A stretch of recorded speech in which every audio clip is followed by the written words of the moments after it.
Hello everyone, मैं रश्मि आप सबका अपने YouTube channel math concepts with Rashmi पर स्वागत करती हूँ। आई होप कि आप सब लोग अच्छे हो, आपकी हेल्थ अच्छी हो और आपकी पढ़ाई भी एकदम से अच्छी वाली चल रही हो। तो आज हम बात करेंगे यूपीएसआई 2025 की syllabus, book list, time management और साथ में नया बैच जो स्टार्ट करेंगे मैथ्स का यूपीएसआई के लिए, उसके बारे में भी सारी चीजें डिस्कस करेंगे। ठीक है, अभी लास्ट डेट गई है यूपीएसआई के फॉर्म भरने की, तो मैं उम्मीद करती हूँ आप सबने फॉर्म भर दिया होगा बिना किसी गलती किए, क्योंकि गलती अगर कर देते हैं फॉर्म भरने में तो फिर हम डरते रहते हैं कि पता नहीं डॉक्यूमेंट वेरिफिकेशन में क्या होगा होगा कि नहीं होगा। तो वो डर अंदर से ना रहे, उसके लिए फॉर्म भरते समय अपनी सारी डिटेल्स को चेक कर करके आपने फॉर्म भरा हो और कुछ भी गलत ना भरा हो। ऐसे में उम्मीद करती हूँ कि आपने फॉर्म भरते समय हर चीज की सावधानी बरती हो। अब देखो, फॉर्म भर दिया है तो शुरू में जुनून एकदम नेक्स्ट लेवल का रहता है पढ़ाई के लिए, तो आपकी पढ़ाई अभी एकदम जबरदस्त वाली चल रही होगी। बट धीरे धीरे क्या होता है, वो जो जुनून है वो ठंडा होने लगता है और फिर स्टूडेंट वेट करते हैं एग्जाम डेट आने का, कि एग्जाम डेट आए तो हम अपनी पढ़ाई को अच्छे से कंटिन्यू आगे करें। एग्जाम डेट आने तक वो एकदम ठंडे हो जाते हैं। अभी शुरू में 1-2 महीने उनका जुनून रहेगा, उसके बाद एकदम ठंडे पड़ जाएंगे। तो ऐसा नहीं करना है। इसके लिए मेन रोल निभाता है आपका टाइम मैनेजमेंट। अगर आप टाइम मैनेजमेंट कर लेते हैं अपना, शुरू से ही उस हिसाब से पढ़ाई करते हैं, तो आपके पास पर्याप्त समय रहता है खेलने का भी, पढ़ने का भी, फोन देखने का भी। तो एंजॉय करने के साथ साथ अपनी पढ़ाई अगर आप करते हैं तो वो आपको बर्डन नहीं लगता है। तो बर्डन नहीं लगे, क्योंकि आजकल हमारे दिमाग को है ना, मतलब डिस्ट्रैक्ट करने के लिए बहुत सारी चीजें आ गई है। खासकर आपका रील स्क्रॉलिंग वाला जो चलता है, एज फिंगर, ये यूट्यूब हो गया, इंस्टाग्राम हो गया, फेसबुक हो गया, इतनी सारी चीजें अवेलेबल है और हर बच्चे के हाथ में फोन है। तो चाहे आप 5 मिनट के लिए फोन उठाओगे, आपके 25 मिनट कब निकल जाएंगे आपको पता नहीं चलेगा। तो वो जो डिस्ट्रैक्शन है उससे दूर रहना है खुद को, और पढ़ाई पर फोकस रहना है। इसमें आपका मेन रोल निभाता है टाइम मैनेजमेंट। तो आज हम मेन जो हमारा फोकस रहेगा वो रहेगा टाइम मैनेजमेंट पर। बाकी आपने सिलेबस, बुक लिस्ट वगैरह देख ली होगी, फिर भी हम चर्चा करेंगे एक बार इसके ऊपर भी। ठीक है, टाइम मैनेजमेंट मैंने जो वर्किंग स्टूडेंट हैं और जो नॉन वर्किंग स्टूडेंट हैं, दोनों को ध्यान में रखते हुए बनाया है कि क्या क्या पढ़ना है, कितने घंटे पढ़ना है, और साथ में पीवाई क्यूज भी लगाना है, क्योंकि विदाउट पीवाई क्यूज लगाए आपको जो पढ़ा है उसका क्या पढ़ रहे हैं, इससे आएगा या नहीं आएगा, जो डाउट है वो क्लियर नहीं होंगे। ठीक है, तो पीवाई क्यूज अवश्य लगाना है। धीरे धीरे स्टेप बाय स्टेप हम आगे बढ़ेंगे। अब कुछ बच्चों के जहन में ये ख्याल भी आ रहा होता है कि लोग ज्ञान पेलने आ जाते हैं, उनका एक्सपीरियंस होता है कि नहीं। तो ऐसा नहीं है। ये जो आपका एसआई का पेपर है ना, मैंने भी दिया था 2016 में, तो इसका मेरे पास अच्छा खासा एक्सपीरियंस है हर चीज का, कि क्या पढ़ना है, क्या छोड़ना है, कितने घंटे पढ़ना है, किस चीज को कितना टाइम देना है और किसको कैसे लेके चलना है, एग्जाम कैसा आएगा, कैसी चीजें रहेंगी, और मूल विधि में डूबे नहीं रहना है, वो सारी चीजें। ठीक है, तो सारी चीजें को डिस्कस करेंगे। मेरे पास कई सारे एग्जाम्स का प्रूफ भी है जो मैंने क्वालिफाई किए हैं। ये मेरी जिंदगी की एक पूंजी कह सकते हैं, यही है मेरे पास, यही बची और कुछ नहीं बचा है। तो शादी के बाद जितने भी मैंने एग्जाम दिए हैं और जितने भी क्वालिफाई किए हैं, उन सबका प्रूफ है इसमें। मतलब शादी के बाद मैंने 5 एग्जाम क्वालिफाई किए थे, जिनमें से 4 का इसमें प्रूफ है। 5 वाला आरआरबी एनटीपीसी का था, बट वो प्री ही क्वालिफाई किया था, मैथ्स नहीं किया था, इसलिए उसका मैंने नहीं रखा। बाकी जो भी किए हैं उसके बारे में डिस्कस करेंगे इसके लास्ट में, क्योंकि अभी टाइम खराब नहीं करना है मेरे को। तो यूपीएसआई का अच्छा खासा एक्सपीरियंस है अपने पास में, तो उससे मैं सारी चीजें आपको, कि मेरा सिलेक्शन क्यों नहीं हुआ, मेरे को डॉक्यूमेंट वेरिफिकेशन बाहर कर दिया था, तो क्यों कर दिया था, क्या रीजन थे, वो सारी चीजें भी लास्ट में डिस्कस करेंगे। ठीक है, शादी से पहले भी 4-5 एग्जाम मैंने क्वालिफाई किए थे, 4-6 एग्जाम मैंने क्वालिफाई किए थे शादी से पहले। उनका प्रूफ मेरे पास नहीं है, क्योंकि पहले मेरे को ये रियलाइज नहीं हुआ था कि लोग मुझसे ये भी पूछ सकते हैं कि तुम इतने टाइम से बाहर रह रही थी, पढ़ रही थी, कि कुछ और कर रही थी। ये जो कुछ और कर रही थी वाला जो शब्द आ जाता है ना, ये अंदर से आपको तोड़ देता है। मतलब आप दिन रात मेहनत कर रहे हैं, पढ़ाई कर रहे हैं, और लोग आकर के आपके कैरेक्टर पे ऐसे उंगली उठा देते हैं ना, तो बहुत तकलीफ होती है। जो बच्चे बाहर रह रहे हैं, जो गर्ल्स बाहर रह रही हैं, जो लड़के लोग बाहर रह रहे हैं, वो इस चीज को अच्छे से समझ सकते हैं कि जो रिश्तेदार, आस पड़ोस वाले जो लोग होते हैं, उनकी बातें हमको कितना ज्यादा हर्ट करती हैं। बट उनको, अब मेरे को फर्क नहीं पड़ता किसी से भी आप लोगों का भी पड़ता होगा, क्योंकि आप उस फेज से नहीं गुजरे हैं कि फर्क पड़ना बंद हो जाए। मैं सब चीज़ों से गुजर चुकी हूँ, जिंदगी के बहुत सारे अच्छे बुरे एक्सपीरियंस में ले चुकी हूँ, तो मुझे अब फर्क नहीं पड़ता किसी से भी। अब यहाँ आएंगे और इस पर चर्चा करेंगे, और अपनी चीज़ों पर जो फाइल है, सब सारी चीज़ दिखाऊँ मैं आज आपको, कौन कौन सा एग्जाम क्वालिफाई किया है और किस वजह से सिलेक्शन नहीं हुआ है, सारी चीज़ें शो करेंगे। ठीक है, इधर आएंगे और इस पर ना बात करेंगे यूपीएसआई 2025 कंप्लीट गाइड, बिल्कुल बेसिक से लेके चलेंगे सारी चीजें, कितने फॉर्म थे, कितनी वैकेंसी थी, थोड़ा थोड़ा मैं समझाते हुए इसके बारे में चलूंगी। ठीक है, तो टोटल जो वैकेंसी थी वो हमारी 4000 16,543 थी, जिसके लिए लगभग फॉर्म फिल हुए हैं 16,45,000, ठीक है, 16.45 लाख भी बोल सकते हैं इसको। तो मैं लिख देती हूँ कि टोटल जो आपका फॉर्म फिलअप हुआ है, टोटल फॉर्म फिलअप हुआ है आपका 16.45 लाख, ठीक है। इतना आपने पर सीट कंपटीशन नहीं देखना है, आपने अपनी एक सीट पे काम करना है और पूरे जुनून के साथ पढ़ना है, जितने जुनून के साथ आपने अभी पढ़ाई स्टार्ट की है, पेपर होने तक यही जुनून बरकरार रखना है। इसमें मेन रोल निभाता है टाइम मैनेजमेंट, जिसके बारे में हम आगे चर्चा करेंगे। तो 4 सब्जेक्ट है, हिंदी है और आपका मूल विधि, संविधान और सामान्य ज्ञान, वो एक पोर्शन में आ जाता है पूरा, मैथ और रीजनिंग, वो 2 पोर्शन, वो हो गए 4 पोर्शन है। 40-40 क्वेश्चन हमें पूछे जाएंगे और हर पोर्शन के लिए 100 मार्क्स मैक्सिमम दिए हैं, मतलब टोटल आपका 400 नंबर का पेपर होगा, ठीक है। तो टोटल जो नंबर ऑफ क्वेश्चन है वो है 160 और मैक्सिमम जो नंबर मिलेंगे उसके लिए वो है 400 आपके लिए। मैं इधर लिख देती हूँ सारी चीजें। Total number of questions, total number of questions, total number of questions रहेंगे आपके 160। इसके लिए जो आपको मैक्सिमम मार्क्स मिलेंगे, मैक्सिमम मार्क्स, ठीक है, इसके लिए जो आपके मैक्सिमम मार्क्स होंगे वो होंगे आपके 400। कितने होंगे? 400 होंगे। नेगेटिव मार्किंग इसमें बिल्कुल भी नहीं है, नेगेटिव मार्किंग बिल्कुल भी नहीं है। तो आपने जय माता दी करके नहीं लगा के आना है। कुछ बच्चे सोच रहे हो जय माता दी करके लगा के आ जाए, नहीं लगा के आना है, क्योंकि इस बार जो आपका कंपटीशन रहेगा वो रहेगा बहुत ही एक्सपीरियंस्ड बंदों के साथ में। जिसने आज से 2-3 साल पहले तैयारी करना छोड़ दिया था वो भी फॉर्म भरने के लिए एलिजिबल था, तो उसने फॉर्म भरा होगा। साथ में जो बच्चे पहले 4-5 साल से तैयारी कर रहे हैं उन्होंने फॉर्म भरा होगा, तो उनका बेसिक बिल्कुल क्लियर है, उन्होंने सिर्फ रिवीजन करना है। अगर एसएससी के स्टूडेंट हैं फॉर्म भरने वाले तो उन्होंने मूल विधि और हिंदी पढ़नी है, बाकी जीएस, मैथ, रीजनिंग सब उनका क्लियर है एकदम से। तो जो बच्चा नया इस एग्जाम में उतरेगा उसके लिए थोड़ा सा मेहनत ज्यादा करनी पड़ेगी, ठीक है। तो आपने ये जय माता दी वाले पर बिल्कुल भी नहीं जाना है। एक एक क्वेश्चन आपके लिए बेस कीमती है। एक एग्जाम की फाइनल कट ऑफ में 0.39 नंबर से मैं रह गई हूँ, इसका मैं आपको दिखाऊंगी लास्ट में सारी चीजें, तब उस पर डिस्कस करेंगे। तो आप समझ सकते हैं कि पॉइंट में नंबर की भी कितनी वैल्यू होती है, और जब आप पॉइंट में रह जाते हैं या डॉक्यूमेंट वेरिफिकेशन से बाहर कर दिए जाते हैं तो वो दर्द जो होता है ना अथाह वाला, वो आपको ना झेलना पड़े। इसके लिए एक एक क्वेश्चंस की इंपोर्टेंस आपने समझनी है, ठीक है। अब मैं बात करूं कि अगर 160 क्वेश्चन है और 400 उसके लिए नंबर मिल रहे हैं, तो आप सेफ जोन में अगर रहना चाहते हैं, आपने कोई भी डाउट नहीं रखना है मन में, आप चाहते हैं कि मैं बिल्कुल सेफ जोन में रहूं, तो उसके लिए मुझे कितने नंबर लाने की आवश्यकता है, तो बिल्कुल आपको सेफ जोन में अगर रहना है, कोई भी रिस्क अगर आपको नहीं चाहिए, तो अगर आप जनरल से हैं, जनरल या फिर ओबीसी या फिर आप ईडब्ल्यूएस, ठीक है। ईडब्ल्यूएस और ओबीसी में ज्यादा फर्क नहीं रहता है, थोड़ा ही रहता है, बट जनरल वालों का थोड़ा सा हाई रहता है। सबसे हाई कट ऑफ जनरल वालों की ही रहती है, उससे थोड़ा सा कम ओबीसी और ईडब्ल्यूएस वालों की रहती है। लेकिन इन तीनों के लिए ही सेफ स्कोर जो है वो है 330 प्लस मार्क्स का। इससे कम की उम्मीद इस बार बिल्कुल भी नहीं रखना। पिछली प्रीवियस ईयर कट ऑफ को देखते हुए अपना तैयारी बिल्कुल भी मत करना अगर सेफ जोन में रहता है। कट ऑफ इससे प्लस में ही जाएगी, कम में जाने के चांस बिल्कुल भी नहीं है। आप उसको देख के तैयारी मत करना कि पासिंग मार्क्स क्या मांगे। पासिंग मार्क्स से सिलेक्शन नहीं होता है, सिलेक्शन होता है फाइनल कट ऑफ से, और फाइनल कट ऑफ इससे कम नहीं जाएगी। फॉर्म हमारे पास इतना सा है और फॉर्म इतने से भरे गए हमारे पास, समझ रहे हो ना। और एक्सपीरियंस बंदे बहुत ज्यादा है। कई सारे लोगों मैं जानती हूँ जिन्होंने तैयारी मेरे साथ या अभी 2-3 साल पहले छोड़ी है, उन्होंने भी फॉर्म भरा है। मैं भी यह फॉर्म भरने के लिए एलिजिबल थी। अब मैं फॉर्म भरने के लिए एलिजिबल थी, मतलब मैथ रीजनिंग मेरा एकदम परफेक्ट है। मेरे को क्या पढ़ना था? सिर्फ जीएस, पॉलिटी। जीएस में भी मेरे कई बिल्कुल कमजोर तो नहीं हूँ, बेसिक पूरा क्लियर है, मेरे को सिर्फ रिविजन करना था क्योंकि पहले एग्जाम दे चुकी हूँ। लेकिन मैंने नहीं भरा है क्योंकि मेरा इंटरेस्ट नहीं रहा, वो सरकारी नौकरी में इंटरेस्ट नहीं रहा मेरा।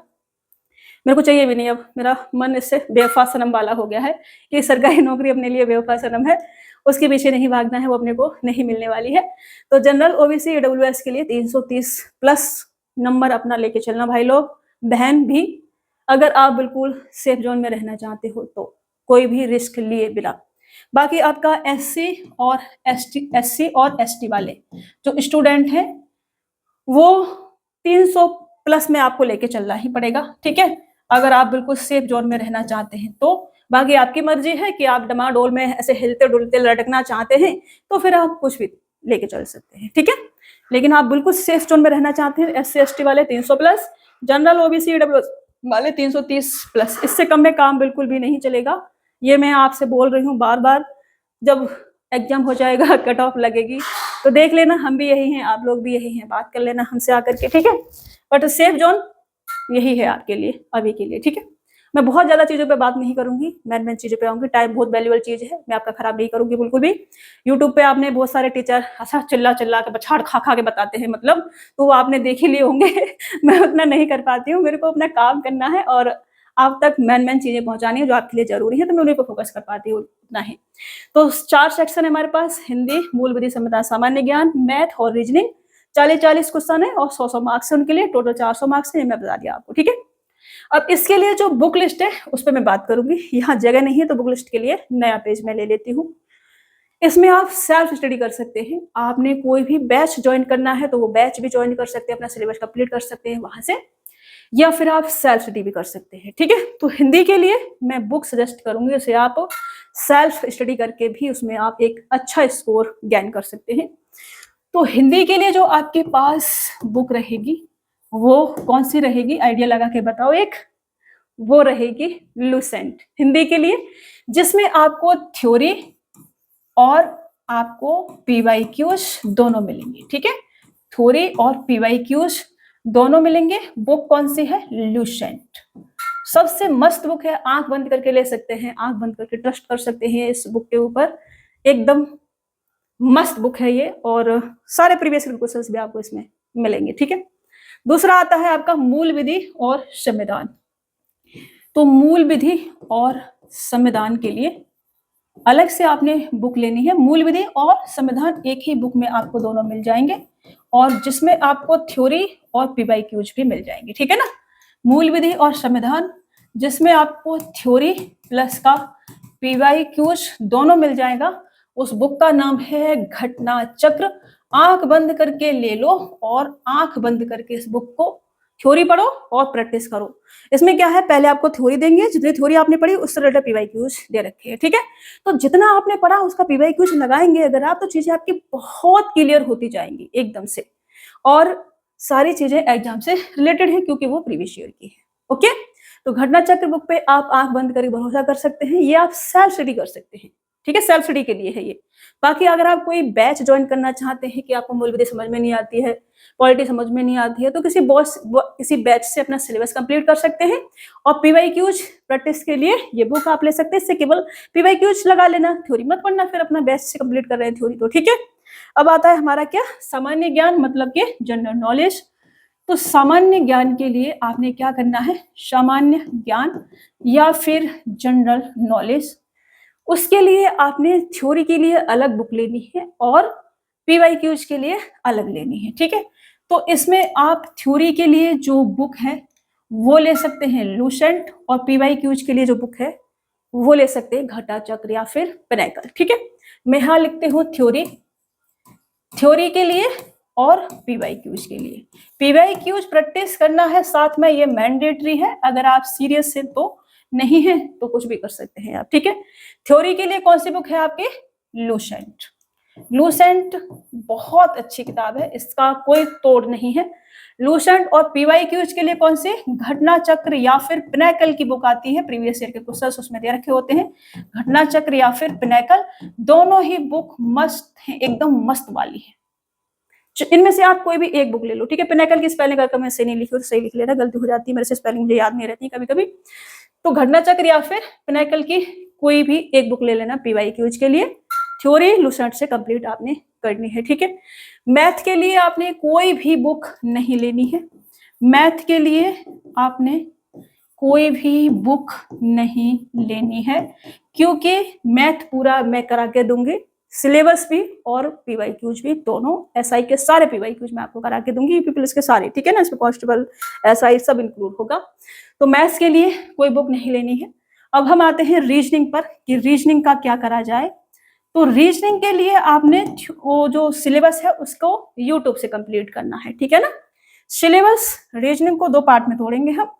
जो आपका सिलेबस है, सिलेबस, अब रीजनिंग में कुछ बहुत सारी चीजें बच्चों को आती हैं, जो नहीं आती हैं वो उसको सिलेबस में आपने वाईटी से कंप्लीट करना है। वाईटी मतलब यूट्यूब से कंप्लीट करना है, बहुत सारी वीडियो आपको मिल जाएंगी। पीवाईक्यूज के लिए आपने कहाँ जाना है, घटना चक्र या फिर पिनाकल, मस्त बुक है एकदम। घटना चक्र ले सकते हैं, पिनाकल ले सकते हैं, एकदम मस्त बुक है, आंख बंद करके ले सकते हैं, ठीक है। पिनाकल, इन दोनों में से कोई एक बुक ले सकते हैं। अब रह जाता है हमारा क्या, करंट अफेयर्स। करंट अफेयर्स के लिए आपने कुमार गौरव सर की क्लास देख लेनी है, अगर आपके पास इतना टाइम है तो। टाइम नहीं है तो कोई भी मंथली मैगजीन ले लेनी है, उसमें से आपको पढ़ते रहना है आधा घंटा। जो वर्किंग है वो टाइम मैनेजमेंट में मैं आऊंगी, पहले इसको देख लो, ठीक है ना। करंट अफेयर्स के बारे में बाद में बात करते हैं। इतना अगर आप कहीं भी कोई भी कोचिंग ज्वाइन नहीं करते हैं, सेल्फ स्टडी करते हैं, तब भी आपके लिए ये सफिशियंट है, ओके। भटकना नहीं है, बिल्कुल भी भटकोगे तो फिर यूट्यूब पे बहुत सारे लोग छाती पीट पीट के ऐसे ऐसे आपको बोलेंगे और आपको ये कंफर्म करा देंगे उस टाइम पे कि हाँ यही आपके लिए बेस्ट है, समझ रहे हो।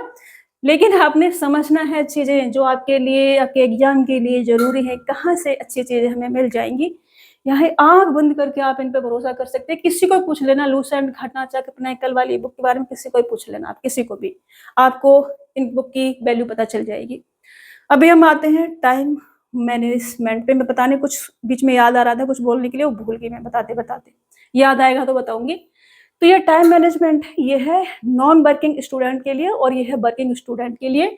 नॉन वर्किंग स्टूडेंट है उनके लिए 14 घंटे का रखा है, वर्किंग स्टूडेंट के लिए 8 घंटे का टाइम मैंने रखा है। जो बच्चे काम करते हैं, जॉब कर रहे होते हैं, उन्हें 8 घंटा तो पढ़ना ही पड़ेगा। इससे कम अगर आप पढ़ते हैं तो काम बिल्कुल भी नहीं चलेगा, इतना आपने पढ़ना ही पड़ेगा, ठीक है। नॉन वर्किंग स्टूडेंट के लिए 14 घंटे पढ़ना ही है आपने, आपके पास कोई काम धंधा नहीं है, मतलब घर में अगर रहते तो छोटे मोटे काम करने हैं, बाकी इस पे मेन फोकस करना है, 14 घंटे आपने देने ही देने हैं, ठीक है। जिसमें आपने सामान्य हिंदी के लिए, नॉन वर्किंग जो स्टूडेंट है वो हिंदी के लिए 1 घंटा और वर्किंग स्टूडेंट हिंदी के लिए केवल 30 मिनट। जो वर्किंग स्टूडेंट रहते हैं ना, लोग रहते हैं, उनका दिमाग थोड़ा तेज भी चलता है, क्योंकि वो अपनी परिस्थितियां उन्होंने देख रखी होती है, उनके अंदर जुनून होता है कि मुझे ये करना ही है, तो कंसिस्टेंसी भी उनकी अच्छी रहती है, वो लगातार पढ़ पाते हैं चीजों को अच्छे से। लेकिन जो नॉन वर्किंग स्टूडेंट रहे, उनका हर 2 मिनट बाद उनका दिमाग ऐसा हो जाता है कि हम नहीं पढ़ रहे हैं, थोड़ी देर बाद पढ़ेंगे, रील देख लेते हैं, वो कर लेते हैं। वर्किंग स्टूडेंट के साथ ऐसा बहुत कम होता है, क्योंकि वो प्राइवेट जॉब से एकदम तंग आ गया होता है, इधर भाग उधर भाग, बॉस के ताने, तो अपनी लाइफ को वैसे नहीं जीना चाहता, वो बदलना चाहता है। इसलिए जो नॉन वर्किंग स्टूडेंट जितनी पढ़ाई 2 घंटे में करता है, वर्किंग स्टूडेंट उतना 1 घंटे में कवर कर लेता है, या उससे कम में भी कवर कर लेता है। वो यही वजह रहती है, क्योंकि उसने जिंदगी के बहुत सारी चीजें देख रखी होती हैं, तो उसे पता है कि इसकी वैल्यू क्या है मेरे लिए। और जब आपको वैल्यू पता चल जाती है कि इसकी वैल्यू क्या है मेरे लिए, फिर आप अच्छे से काम कर पाते हैं। मूल विधि और संविधान के लिए जो नॉन वर्किंग है उनके लिए 1 घंटा, और जो वर्किंग है उनके लिए भी 1 घंटा, ये देना ही है आपने, ठीक है। सामान्य ज्ञान के लिए जो नॉन वर्किंग है 2 घंटा, और जो वर्किंग है उनके लिए 1 घंटा। और इतना करने के बाद में ये पूरा आपको एक सेशन में करना है। ये 4 घंटे एक सेशन में बैठ के आपने पढ़ना है, और ये आपका 2.5 घंटा एक सेशन में बैठ के आपको पढ़ना है।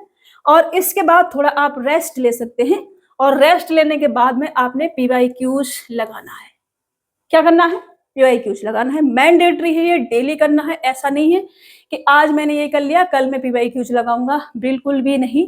जैसा ये लिखा है ये डेली करना है। अगर आप डेली कर लेते हैं, अगर आपने 20 दिन भी कर लिया, आपका टाइम मैनेजमेंट इसी को करते हैं, 20 दिन भी आपने कर लिया, आपके हैबिट में आ जाएगा, फिर आपको बोझ नहीं लगेंगी चीजें, और इसके साथ अपना खेल कूद भी पाएंगे और बाकी चीजें भी कर पाएंगे, और माइंड एकदम रिलैक्स रहेगा, ठीक है।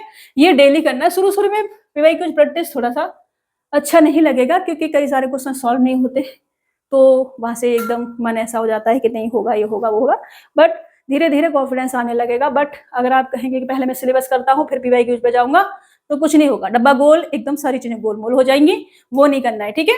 तो पीवाईक्यूज नॉन वर्किंग वालों के लिए 2 घंटा प्रैक्टिस करनी है और हर क्वेश्चन को समझना है और उसका जो एक्सप्लेनेशन दे रखा होता है वो अच्छे से पढ़ना है, ठीक है।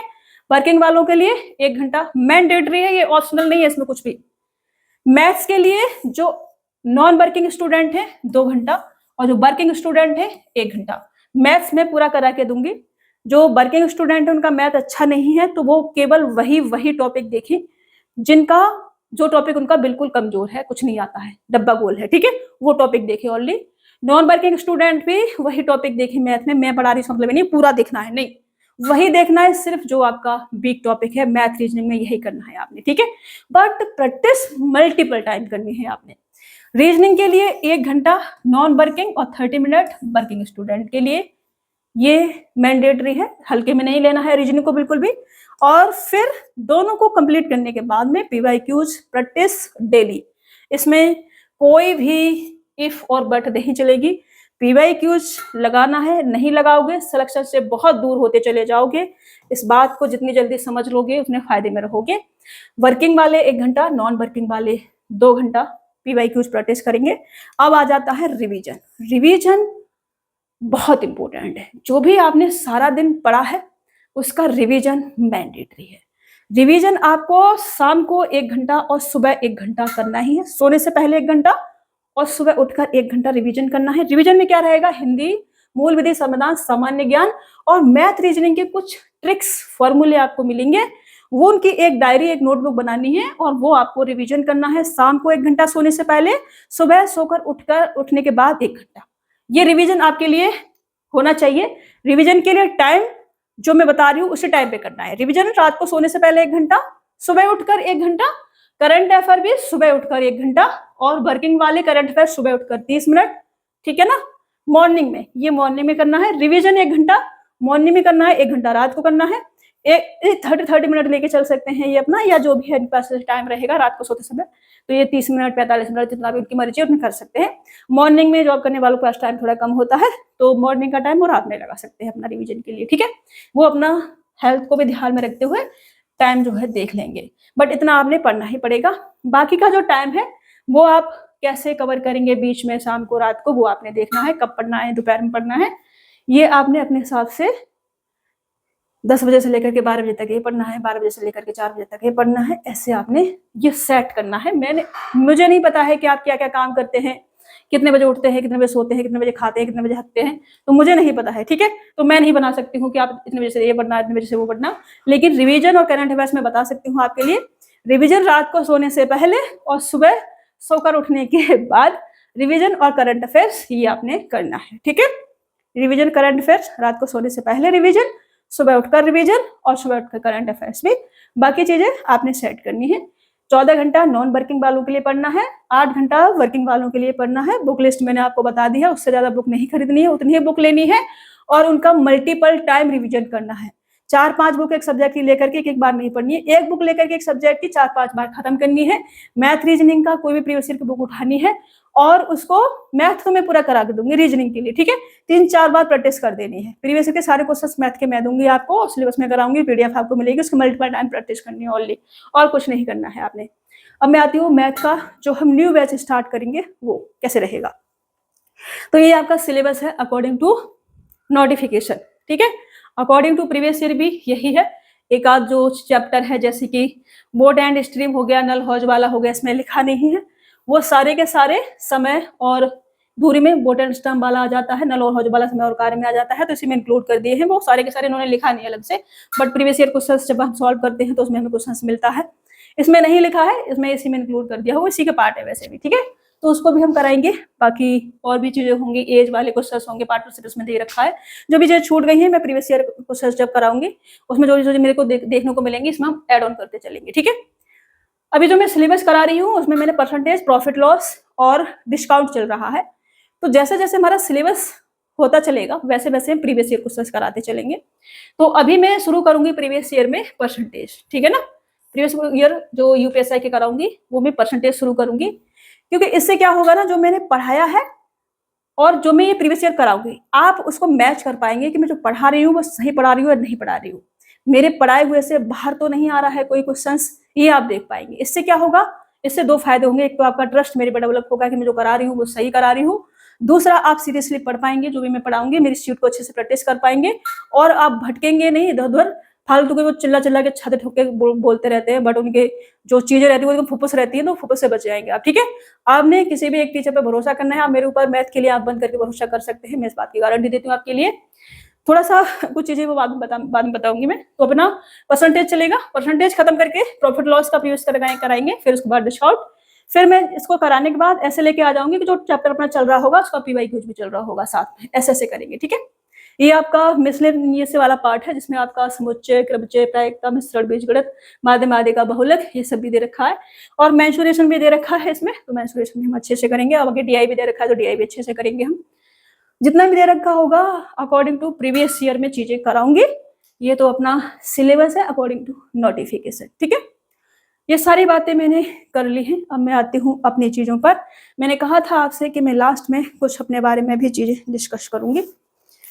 तो यूपीएसआई का फॉर्म भरा था हमने 2016 में। 2016 में वैकेंसी आई थी, और 2016 में ही मेरा ग्रेजुएशन कंप्लीट हुआ था, मतलब मैंने बीएससी का पेपर दिया था तो मेरा रिजल्ट बीएससी मेरा 2016 में कंप्लीट हुआ था। तो उसमें क्या था कि अपीयरिंग में नहीं ले रहे थे, लेकिन उसमें जैसे होता है ना कि आपने सरकारी.com खोला वेबसाइट, तो अभी क्या है, सामने ही लिखा हुआ है कि अपीयरिंग वाले नहीं डाल सकते। पहले ऐसा नहीं था, तो हमने वो पूरा नोटिफिकेशन तो पढ़ा नहीं था। पहले फॉर्म हम किसी और से भरवाते थे, खुद तो भरते नहीं थे, तो हमने किसी और से फॉर्म भरवाया और हमारा फॉर्म भर दिया गया अपीयरिंग में। ये मेरे को डॉक्यूमेंट वेरिफिकेशन से बाहर कर दिया था, ये आप देख सकते हैं। ये यूपीएसआई का है मेरा 2016 का, जिसमें मुझे डॉक्यूमेंट वेरिफिकेशन से बाहर कर दिया, और बहुत मतलब अथाह दर्द वाला वो दिन था, मतलब मैं बता नहीं सकती आपको तो इसके लिए जो मैंने बाकी और भी दिखा देती हूँ। इसके बाद मैंने सीपीओ 2020 वाला एग्जाम दिया था, जिसमें मुझे फिजिकल से आउट कर दिया। दिल्ली पुलिस 2020 वाला एग्जाम दिया, फिजिकल से आउट कर दिया। ये दिल्ली पुलिस और सीपीओ दोनों की ही तैयारी के लिए मैं मुखर्जी नगर में गई हुई थी। मार्कोस फिजिकल एकेडमी मैंने ज्वाइन किया हुआ था। कुछ बच्चे जो मेरे साथ वाले अगर यूट्यूब पे होंगे तो उन्हें पता होगा, मुझे फिजिकल से दोनों में ही आउट कर दिया गया। अच्छे खासे नंबर थे मेरे दोनों एग्जाम में ही।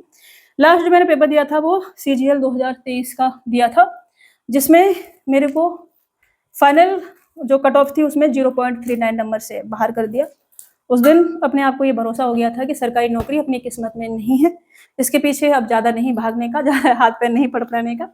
ये अपने लिए शर्म बेवफा वाला रोल निभा रही है तो ये अब बेवफा ही रहने दो, इसको वफादार मत बनाओ। तो इसलिए हमने जाने दिया। फिर हमने कहा कुछ और करते हैं, और कुछ और करने की राह में हमने टीचिंग करने को चुना कि टीचिंग करेंगे।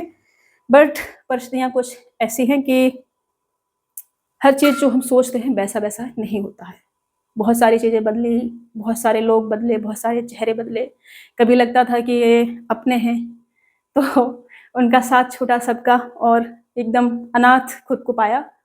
आज भी अपने के नाम पर कोई नज़र नहीं आता ऐसे। तो जो छोटी सी ज़िंदगी में बहुत सारी चीज़ें एक्सपीरियंस कर लेना, वो मेरी लाइफ है। कभी वक्त मिला तो मैं डिटेल में चीज़ें उसके बारे में बताऊंगी आपको। अभी इधर ही आ जाते हैं, इस पे आपने अच्छे से काम कर लेना है।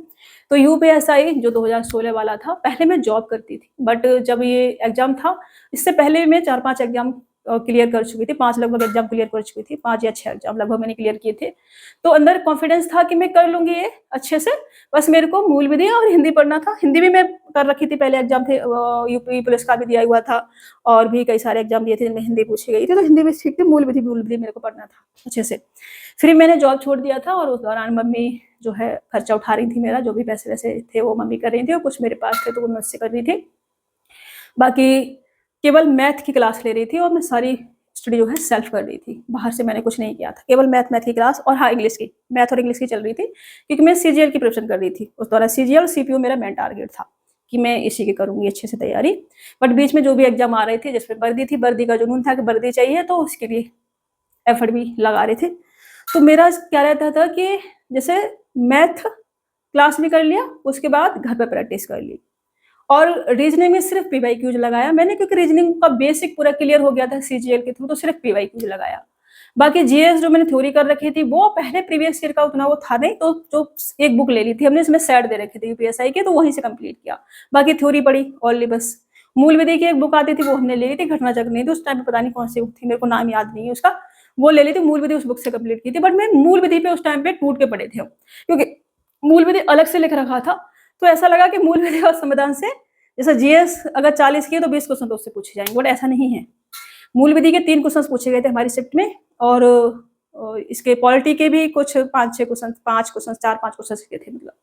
तो आपने ऐसे टूट के नहीं पढ़ जाना है कि मूल विधि है तो मूल विधि ही पढ़ते रहना है, बच्चे ऐसे ही करते हैं, वही पढ़ते रहेंगे, वही पढ़ते रहेंगे, ऐसे नहीं करना है। आपने बाकी चीजों को भी टाइम देना है, ठीक है। मेरे पास ऑप्शन था कि मैं जॉब छोड़ पाई अपनी, क्योंकि मम्मी का थोड़ा सपोर्ट मिल गया था। कुछ बच्चे हैं जो जॉब कर रहे होंगे और उनके पास वो नहीं छोड़ सकते जॉब, ठीक है ना, तो उनको देखते हुए ये टाइम मैंने बनाया है। अगर आप जॉब छोड़ सकते हैं पेपर होने तक तो कोशिश करें, अगर थोड़े कम में अगर हमारा गुजारा हो जाता है तो करने की कोशिश करें, ठीक है। तो अपना ये वाला टाइम फॉलो करें, नहीं कर पा रहे हैं तो फिर ये वाला कर ले। देखो मजबूरी के लिए तो कुछ कह ही नहीं सकते हैं, फिर तो आपने वो करना ही है, तो ये आपने करना है, ठीक है। इतना ही है और कुछ नहीं कहूंगी। और मैं बस ये बोलना चाहती हूँ कि ये जो क्लास में रेगुलर ले पाऊँ, सिलेबस डेली सिलेबस की एक क्लास जा पाए, साथ में प्रीवियस ईयर क्वेश्चंस के ये यूपीएसआई का एक दिन छोड़ के चलाएंगे, और रेलवे वाला बैच कंटिन्यू करना है मुझे प्रीवियस ईयर का, क्योंकि रेलवे वाले स्टूडेंट अपने पास काफी जुड़े हुए हैं, तो उनको ध्यान में रखते हुए रेलवे के पीवाईक्यूज में करा देती हूँ। टेस्ट पेपर वाइज जो दे रखे हैं वो टेस्ट पेपर वाइज में उससे अच्छे क्वेश्चन वहां से उठा के करा देती हूँ, मिक्स क्वेश्चन करा देती हूँ, क्योंकि चैप्टर वाइज जाएंगे ना वहां से उतना चीजें मिल नहीं पाती, फिर एक चैप्टर जाएंगे तो दूसरे चैप्टर पर भूल जाएंगे। मिक्स में क्या रहता है, सारी चीजें प्रैक्टिस में चलती रहती है हमारी, तो मैं मिक्स में अच्छे क्वेश्चन करा देती हूँ, बाकी इजी क्वेश्चन प्रैक्टिस में उन्हें दे देती हूँ बना करके, ताकि उनकी अच्छे से प्रैक्टिस भी हो जाए और अच्छे क्वेश्चन का सॉल्यूशन भी उन्हें मिल जाए, और साथ में एक ट्रिक्स फॉर्मूले भी उनके रिवाइज हो जाए हर चैप्टर का, डेली उनका चलता रहे ऐसा कुछ। तो उनके लिए भी डेली क्लास चलती रहे, मतलब डेली नहीं, एक दिन छोड़ के, एक दिन UPSI previous year chapter wise, और एक दिन आपका आरआरबी एनटीपीसी नहीं सॉरी रेलवे का पूरा पीवाईक्यूज अच्छा मिक्स वाला चलता रहे। और ये जो सिलेबस है अपना, इसकी डेली एक क्लास आपको मिलती रहे। इसके लिए मेरे से मैं जॉब नहीं कर पाऊंगी। अगर मैं जॉब करती हूँ तो फिर मैं ये नहीं कर पाऊंगी, और ये करती हूँ तो फिर मैं जॉब नहीं कर पाऊंगी। जॉब नहीं करती हूँ तो अपने को रोजी रोटी खाने के लिए चाहिए रेंट देने के लिए चाहिए, उसके लिए 10 से 12 हजार रुपए का अपने महीने का खर्चा हो जाता है, ठीक है ना। मैं कर लेती हूँ, रेंट भी, बिजली का बिल भी सारा करके, खाना पीना 10 से 12 हजार में अपना हो जाता है। तो ज्यादा नहीं, बस 100 रुपए सब स्टूडेंट नहीं, 120 स्टूडेंट भी अगर 100 रुपए भेज देते हैं तो 12 हजार रुपए अपने बनेंगे, उतने में हो जाएगा। तो 120 स्टूडेंट हर महीने मेरे को 1 तारीख से लेकर के 10 तारीख या 15 तारीख तक 100 रुपए भेजने की कोशिश करें। मैं 1 तारीख से लेकर के 15 तारीख तक QR कोड इंक्लूड रखूंगी क्लास में, तो 100 रुपए इसमें भेजते रहना, ठीक है। इस महीने का अपना पूरा कंप्लीट हो गया है, बाकी जो दिन बचे हैं 15-20, उतना खर्चा अपने पास है, तो अभी मैं इंक्लूड नहीं करूंगी, 1 तारीख से करूंगी। 1 तारीख से लेकर के 15 तारीख तक QR कोड रहेगा क्लास में, क्लास रेगुलर कंटिन्यू चलेंगी अब, ठीक है। क्योंकि इस पे मेरे को काम करना है, ये मेरा जुनून है। दूसरी चीज जो जॉब वगैरह मैं करूँ वो मेरा जुनून नहीं है, उसमें मेरे को कुछ वो ये है कि मजबूरी में कर लो, वो चीज वाली है। ये क्या है, ये मेरे को सुकून भी मिलता है इससे, और मैं अच्छा कर रही हूँ इसमें, इसलिए मैं इसे करना भी चाहती हूँ। तो इसके लिए ज्यादा नहीं, बस ये मैंडेटरी नहीं, अगर आप देने लायक नहीं है तो ना दे। अगर आप इस कंडीशन में आप 100 रुपए पे कर सकते हैं मंथली तो आप करें, ठीक है। क्योंकि मैं रेंट से रहती हूँ, मुझे रेंट भरना है, मुझे खाना खाना है, मुझे बिजली का बिल भी देना है, तो 10 से 12 हजार रुपए मेरा खर्चा आता है। जो बाहर रहते हैं उनको पता ही होगा कि इतना खर्चा आ ही जाता है, ठीक है। तो खर्चा तो और भी आता है, लेकिन वो खर्चे अपने आप को मेंटेन करने हैं कि हमें कैसे काम चलाना है। खर्चे तो आप 1 लाख कमाएंगे ना, उसमें से भी कुछ नहीं बचेगा, समझ रहे हो। तो आपको नीड देखनी है, आपको नीड किस चीज की है, तो जो नीड वाली चीजें हैं ना, वो 10 से 12 हजार उसके लिए चाहिए, ठीक है।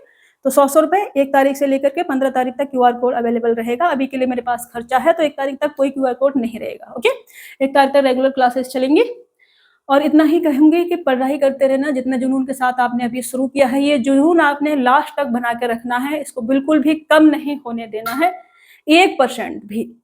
मन करेगा मैं रील स्क्रॉल करूं, मन करेगा मैं दोस्तों के साथ घूमने जाऊं, आप पेपर होने तक सबसे दूरियां बना लो, चाहे वो दोस्त हो गए, रिश्तेदार हो गए, पड़ोसी हो गए, सबसे दूरियां बना लो। सबको हाथ जोड़ के बोल दो, भाई 6 महीने के लिए माफ कर देना, मतलब जब तक एग्जाम नहीं होता तब तक के लिए आपने खुद को गायब कर लो कहीं, ठीक है।